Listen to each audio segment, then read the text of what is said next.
Hello everyone. आप सभी का स्वागत है ज्ञानप्रस्थ यूजीसी नेट में।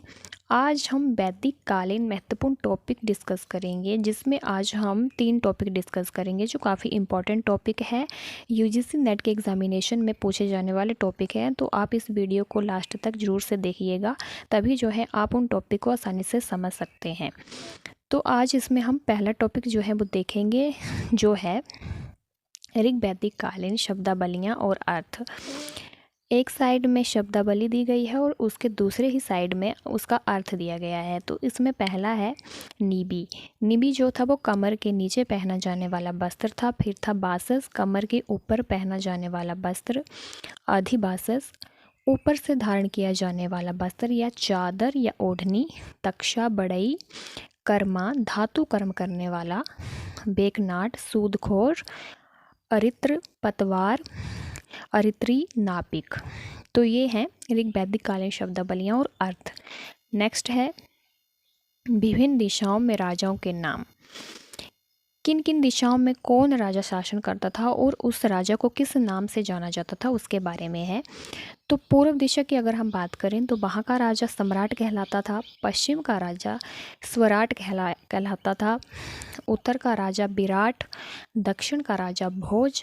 और मध्य का राजा या मध्य देश का राजा होता था। तो ये थे राजाओं के नाम और विभिन्न दिशाओं में जो राजा होते थे उनके नाम।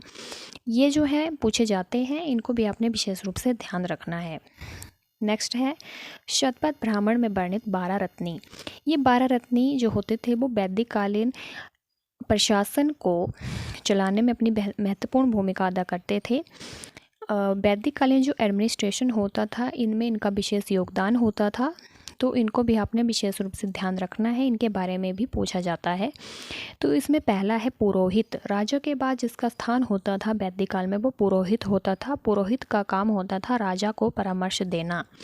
ये राजा का परामर्श दाता होता था और राजा का सलाहकर्ता भी होता था। फिर था सेनानी। सेनानी जो होता था वो सेना का प्रमुख होता था, जिसको हम सेनापति भी कहते हैं। फिर था ग्रामीणी। ग्राम का प्रमुख या ग्राम का जो प्रधान होता था या मुखिया होता था, उसको हम ग्रामीणी कहते थे। फिर था महिषी। राजा की जो पत्नी होती थी या राजा की जो रानी होती थी उसको महिषी कहते थे। फिर था सूत। सूत को सारथी कहते थे। सारथी जो रथ चलाते थे उनको सारथी कहते थे। फिर था संग्रहिता, जो कोषाध्यक्ष होता था। जो राज्य का कोष होता था, जहाँ पे धन धान्य रखा जाता था, उसका अध्यक्ष होता था ये।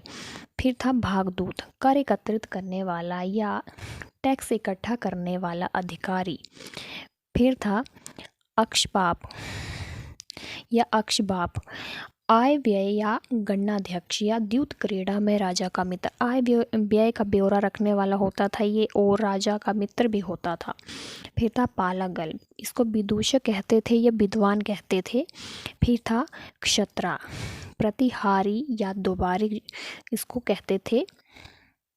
तो ये काफ़ी इम्पोर्टेंट 12 रत्नी हैं, जिनका वर्णन हमें शतपथ ब्राह्मण में मिलता है, जो वैदिक कालीन एडमिनिस्ट्रेशन को चलाने में अपनी महत्वपूर्ण भूमिका अदा करते थे। इनके बारे में भी जो है वो यूजीसी नेट के एग्जामिनेशन में पूछा जाता है, तो इनको आपने विशेष रूप से ध्यान रखना है। ये जो 3 टॉपिक हैं इनको आपने अच्छे से स्टडी करना है और अच्छे से जो है इनके बारे में पढ़ना है। आई होप आपको आज की जानकारी अच्छी लगी होगी। ऐसी ही और वीडियो देखने के लिए हमारे चैनल ज्ञानप्रस्थ यूजीसी नेट को ज़रूर से सब्सक्राइब करिए। Thank you.